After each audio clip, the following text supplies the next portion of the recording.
Welcome to the lecture series on object-oriented analysis and design. A very quick recap of what we have been talking about. Object-oriented is essentially a different way of thinking about what we want to do with a machine called computer. By saying so, it does not mean that all other ways of thinking have to be abandoned, or we have to be completely different, radically different, where we don't talk to anybody else. That is not the idea. The idea is very simple. We need to create a set of terminology, a set of practices, a set of methods, which all put together will be called object-oriented paradigm, which when followed is proving to be very good for a certain type of applications and a certain complexity. That is, we are able to solve more complex problems and make them happen as programs than software engineering very easily. It is not something which is entirely new as a technology. We had this technology way back in 1950s. However, 4 decades later, it was proving to be the best available alternative to come out of the sluggishness which most people in the field of software engineering were experiencing. It is not that software engineering is not so well defined by that time. 68, 69 we had a very firm, clear definition of what we want to do as software engineering. 15 years later, roughly 85, we had a very good collection, Richard Fairley's book on software engineering principles and concepts. 5 years we had plenty of experience to talk about a practitioner's approach. We have spent a lot of time, money on creating a set of languages. So many languages happened, spent time debating on which language is the best language, what is the way in which we can pool together the available resources. All these debates are well known and well documented in the literature for us to study. In spite of all this, 1990 we were hitting a wall again. Something is happening, we are not able to do things on time, we are not able to meet the estimates of the cost, we are not able to talk about anything outside of the fact that every 1 out of 7 lines is defective and we are only doing defect engineering or defect removal. What is it that we are up to? Whatever we have been doing, we have been getting sluggish in the testing phase. Test. Yes, there were days when we were having very good expertise of looking at something which is done as 10 lines of code and telling that what could have gone wrong. Now gradually we have been talking about tools because we are building more complex software. It becomes humanly impossible for anyone to sit down and track each and every line.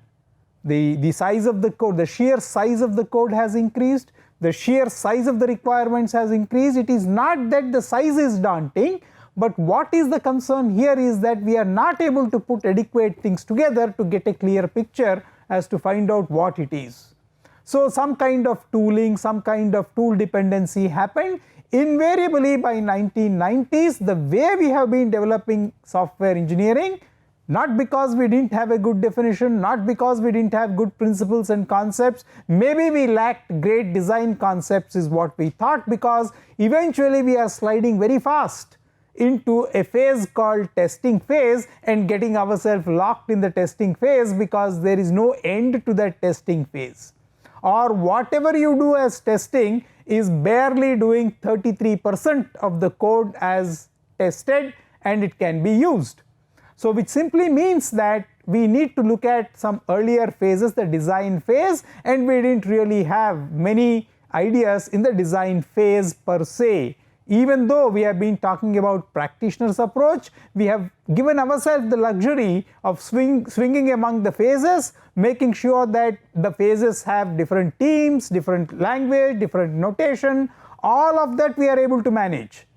But then somehow whatever we do at a level of complexity, at a level of size of software that we are developing, we are running into the testing phase from which we simply cannot come out until the customer or the stakeholders puts a gun and says that now you deliver, otherwise no, we don't pay for that.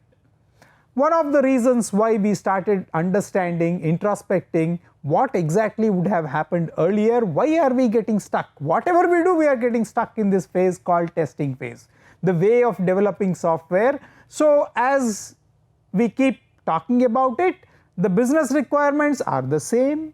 We didn't change the business requirements. We have limited budgets, we have limited time, we need to have a work breakdown structure, we need to form teams, all that is the same. The next best option at that time was technology. Can technology come up with a good solution? It's not a panacea for all evils, or it's not a complete solution, but then it was very natural in the field to look for a technology option that will improve the things. That technology option proved to be object oriented. It was almost bringing it out of the cold storage which was there in 1950s, 4 decades earlier, and then try to put it in some nice standard common terminology which one of the lectures was covering. All that happened. However, 5 years of the best of the brains working in this area concluded similarly, saying that it is not that a object oriented method will definitely solve whatever complexity we are looking at. There is nothing in the method, it is about the way we have been thinking about object oriented in the method. 95 we drew a line, some of the best brains were there. After 95, 2-3 years, we started talking about multiple methods. All these were discussed in the earlier lectures. We are doing a quick recap. There were method wars. Naturally, when there are 2 methods, human mind compares. So sheer business requirement, it compares which method is better for me, which will give me a better result, where I will show a success rate. Otherwise, overall, the field called software engineering has been showing a success rate of around 36%. Of the projects undertaken are successful, that is in time, well and cost. So by 95 we almost drew a line on technology options, because by that time we have tried almost all the paradigms, 7 or 8 technology paradigms have been tried. We had one slide looking at the technology paradigm. They have been tried, they have been positioned. This paradigm is good for this class of applications. So what's the next one? The next one is the third pillar of software engineering, namely the quality. By 95, it's the quality that began to become the number one. Whatever happens, only quality happens. Others are all at a rung where the quality is always shining across all of them. So the quality as an idea gave us something called a process definition, and parallelly we got the object oriented systematized. We simply said that let there be some methods, because the process is taking care of putting together people, resources and procedures. One of the procedures can be a method. One of the procedures can be like this: you define your procedures, we don't mind. These are the people, this is how the people are organized as teams, these are the resources, we have limited resources, we have to manage within the limited resources. In that sense, we have not been trying to really talk about optimizing the resources, but then we only want to manage. A process tells us how to look at people, resources and the procedures together. One of the procedures can be a method, can be a practice. That procedure is something which we define. The people we are defining. What is it that we are defining as resources. Now what is this process definition? It simply tells that if you follow this process, you can compare where you stand at any given point in time with a framework of quality which is called CMMI. By year 2000, these things got stabilized. ISO 9000, 2000 was one stabilized quality framework. CMMI, another quality framework at year 2000. So if you define these things for yourself, people, procedures and resources put together, we will tell that this quality metric, which is based on wonderful quantitative data, will clearly indicate in a flash that this is where you are. No dispute about it. How you are using it is the concern. In theory, in practice, there is nothing wrong with this framework. It is well established, a lot of industries are doing. How are you adapting it to your work? Therefore, what is the concern again? How will all this happen with me? Then the question comes, what are the procedures? Which procedures are better? Which method is better? There was too much of debate, too much of fragmentation. Once again, it was not merely different type of thinking as we thought in 1995. It is carrying forward this thinking into our work and still succeeding, which is becoming very difficult. So we started analyzing what is this set of methods. Invariably, we need a method because we should somehow be confident about the objects which we have identified and the model which we have arrived at. When are we going to be confident? After we do 50 successful projects. Roughly, that's the commercial way of working. One project is not going to take us far, two projects are not going to take us far. The business dynamics are such that if you take up 50 projects and succeed reasonably, put them, let's say, in the next bracket, 36% is the top rung organizations. So if you have the next percentile, then you are all right, you seem to be doing well.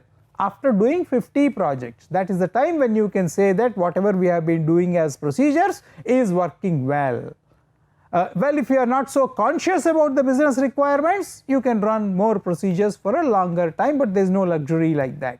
IT industry has had its own ups and downs, and year 2000 definitely was a sharp point in time which has brought many organizations to what is called a ground zero effort. Y2K didn't take off, Euro didn't take off, so people have been talking about so many other ideas.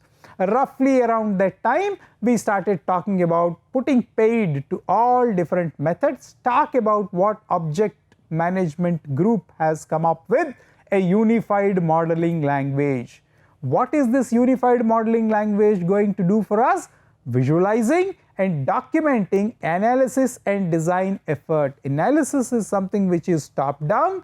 Design, we are telling that by the time we talk about coding, programming, testing, we would have had a very good idea about what exactly will be the end of that exercise. It is not that we run into program and find out what happens. We run into installation, we find out what has happened. We run into testing to find out what has happened. If we have a very good design effort, then by the time we reach the design phase, requirement specification, design. By the time we reach the design phase, we will have a very good idea as to what will be the deployment, what is it that is going to happen on the machine. That's a good idea. Are there design rules? Well, we may not have design rules in that many numbers coming for software engineering, but then we were able to showcase that yes, we have methods. That is what was the import of the earlier lectures. We have some good object-oriented analysis methods, we have good object-oriented design methods, we have some methods that are good for both. So this particular effort called unified modeling language has proven to be very attractive, not in the immediate time after release, but 20 years later. Even today we are talking about unified modeling language. Most textbooks in the area of OAD got themselves completely edited to reflect only UML. All other methods were taken away. Even Ian Graham's book, which is exclusively on object-oriented methods, got completely revised, edited, adapted to exactly UML, unified modeling language. By 4th edition, nothing else was known. So if we talk about object-oriented, it became synonymous with unified modeling language. All other jargon, everything about methods, everything vanished. Why is it unified? Because it combines main preceding object-oriented methods, Booch 91, 92, OMT, James Rumbaugh and all, OOAC by Ivor Jacobson. There are many methods, hundreds of methods were there. Why are we so much concerned? What is the guarantee that if I follow this method, I will definitely make money? Good return on investment, good progress. In summary, using object-oriented will be a happy exercise. Everything goes as predicted, everything goes, this is how it goes systematically. Well, if we can do it, there is nothing like it. Modeling because it is primarily used for visually modeling the system. What is the concern here? We are never daunted by the difficulty or complexity of the task. In fact, every software engineer celebrates complexity. The more the complexity, the better is the job prospect for the software engineer, the longer will the software engineer stay on the job. So we would want to celebrate complexity. Primarily used for visually modeling systems, what I see as complexity in some kind of an abstraction should be told to our stakeholders who may not be knowing this idea at all, this technology at all. So therefore, as we progress for nearly 30 years, we found that there is a need for a visual representation of what we are talking as what we will do in software engineering. Many system views are supported by appropriate models. There is no single view, but then the idea is it's case of plurality. It's a case of heterogeneity. It's a case of multiple things coming together. All should appear as though it is one cogent way of telling that this is what we started, this is how we will end up with.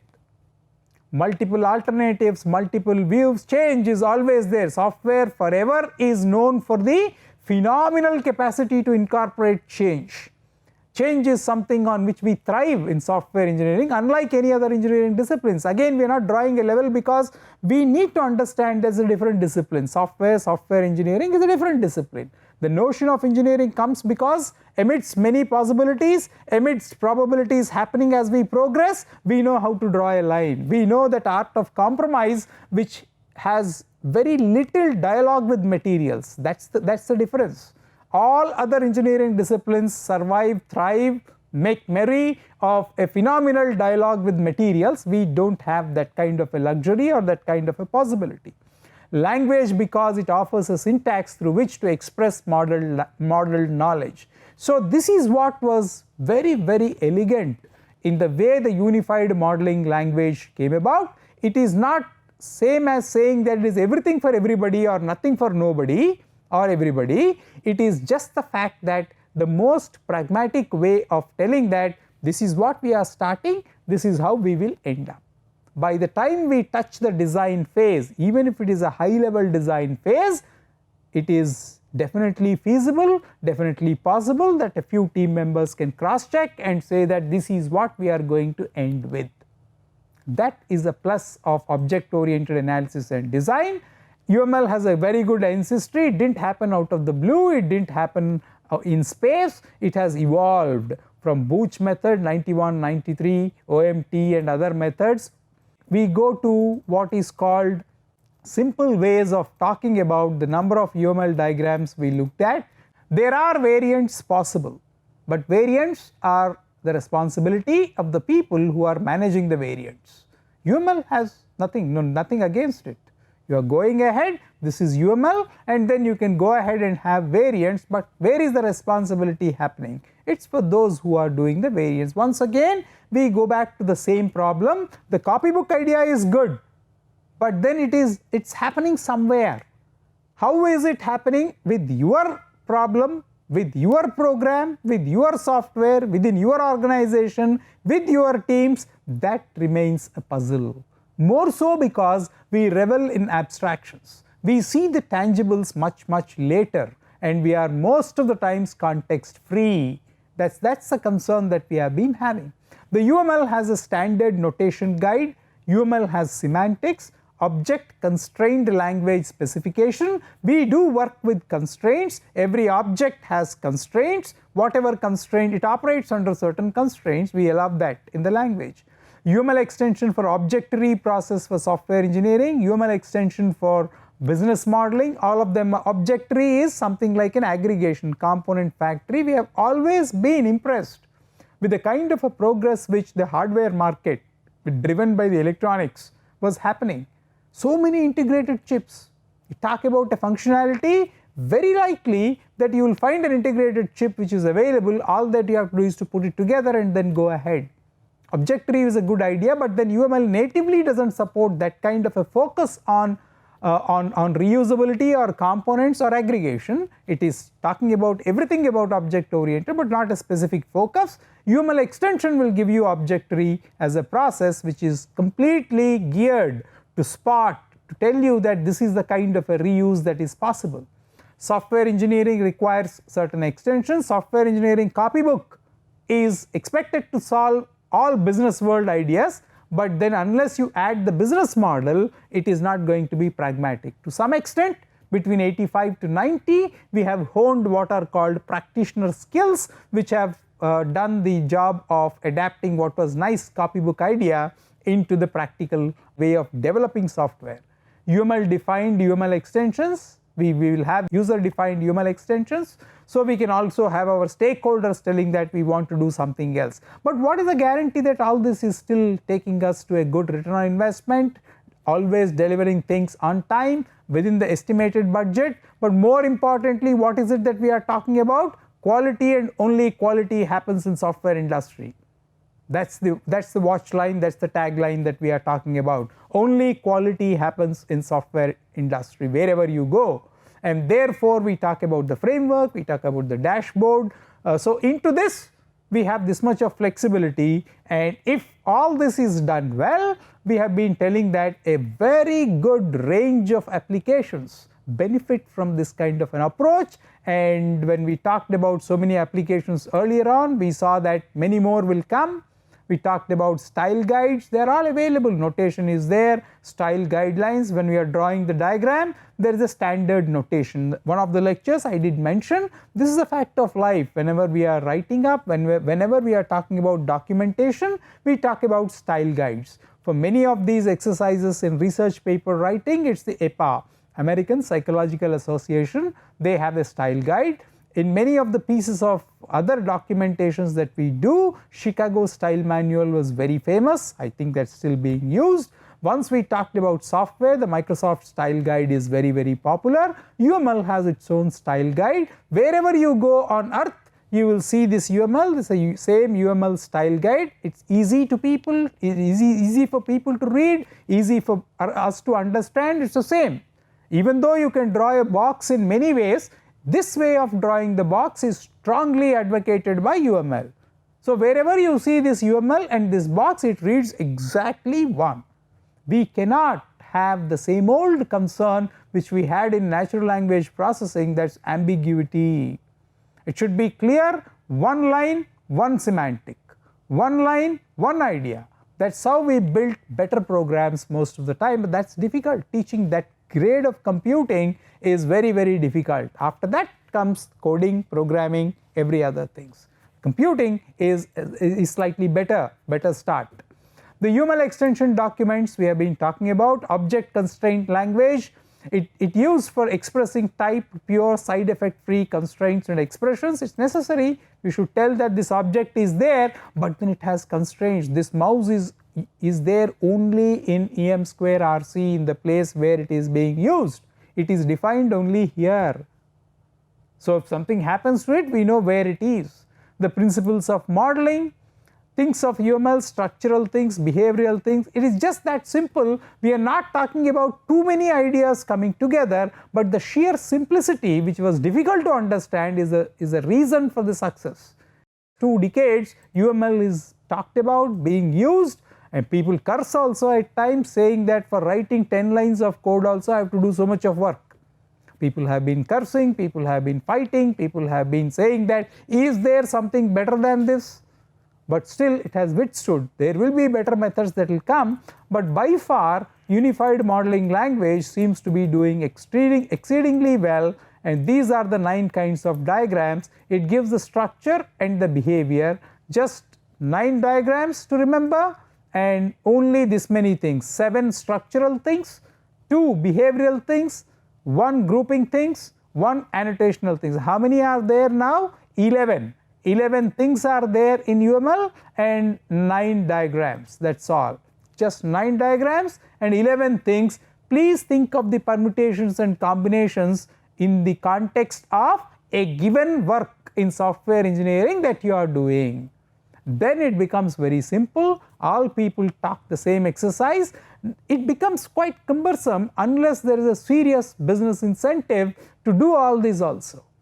Writing up the things, drawing the diagrams, it's not so easy. Once or twice we can do that, but then there must be a business incentive, and therefore we have been telling that it is very quickly the world has moved into what are called the object oriented analysis and design techniques, explicitly using UML. Therefore we said that it is the way we need to do object oriented analysis. Last 20 years things have been stabilized around UML. Now we see so many pluses. Everybody talks UML, books talk about UML, so we can do that, and we know that a good percentage of people understand this notation, understand this language, and we are no more confused on technology, alternatives, different methods, different wars. It's a stable way of doing OAD, and we get the great advantage of saying that by the time we do the high level design, we are almost very clear what we will end up with. Will be very, very clear what we are ending up with. So that's how we started talking about requirement analysis, generate agreement between a customer. UML is useful to do all this using the same common notation, using the same unification, using the same visualization, using the same documentation. All people talk the same language, all people see the same diagrams, all people talk the same notations, same style. The way we extend, the way we adapt, everything resembles a discipline which is so nicely built into a very simple looking idea. 9 diagrams, 11 things, open object management group with good documentation. So all people do the same. Not only that, we can read performance and reliability. That is very, very important in the way we have been talking about.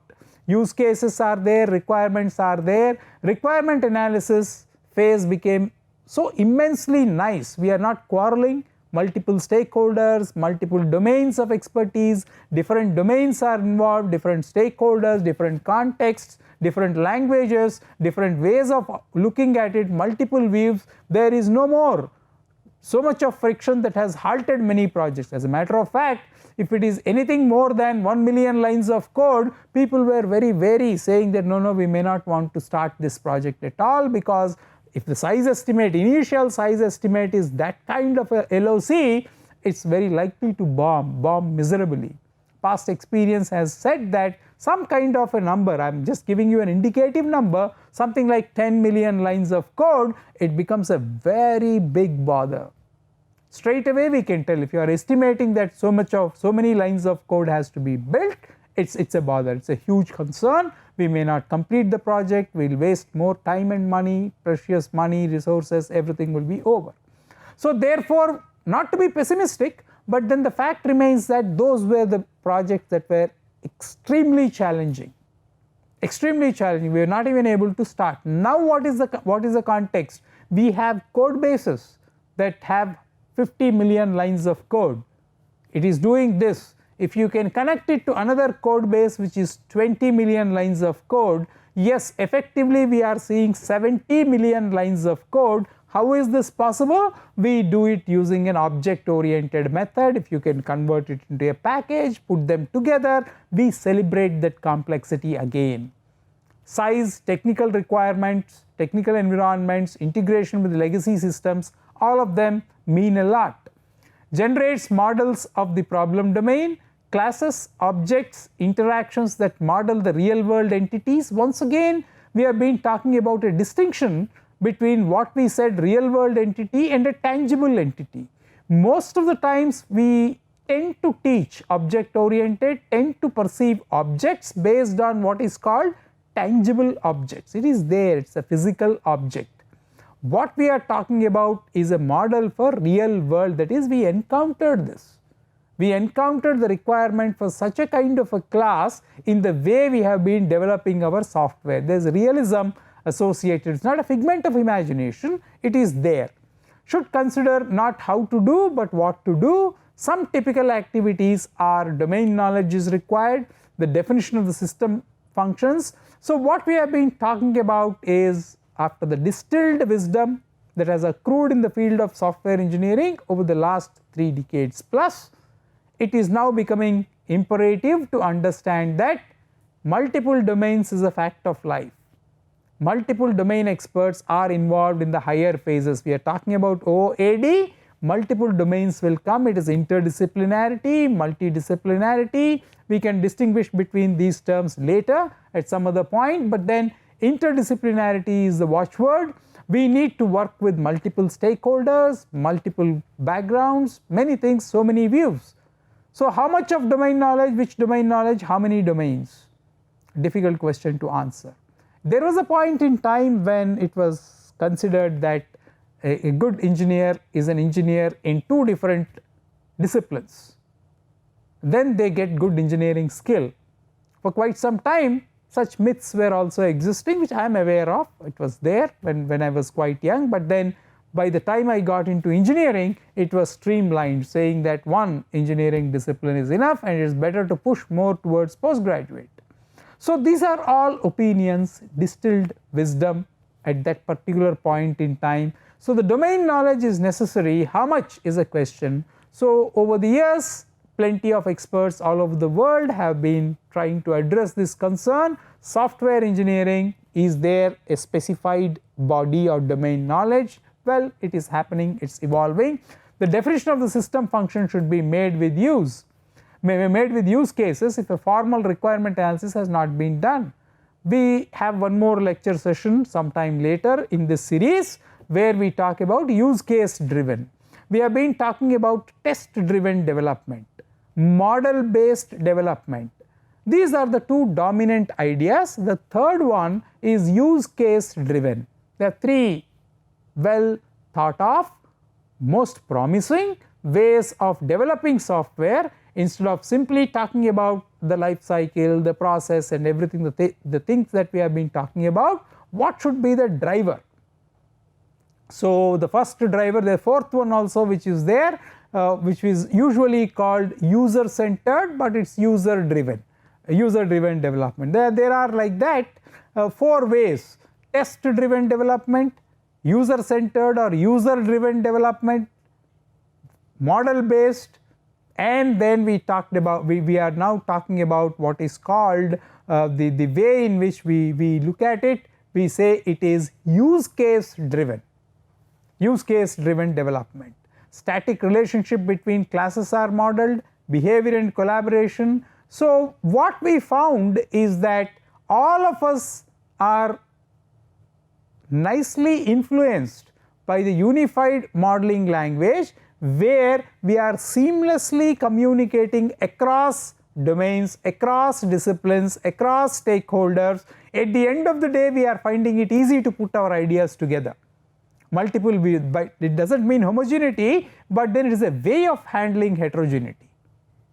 So much of heterogeneity has always been tearing us in multiple directions. This is a nicer way of managing that heterogeneity, which is the way we are driving the work. The complexity stems from that. So we have 9 diagrams and 11 things. The design is a technical expansion and adaptation of the analysis. Typical activities are architectural phase. We talked about all these things. So the quintessence of object oriented analysis and design is now done similarly by everyone who wants to do OO.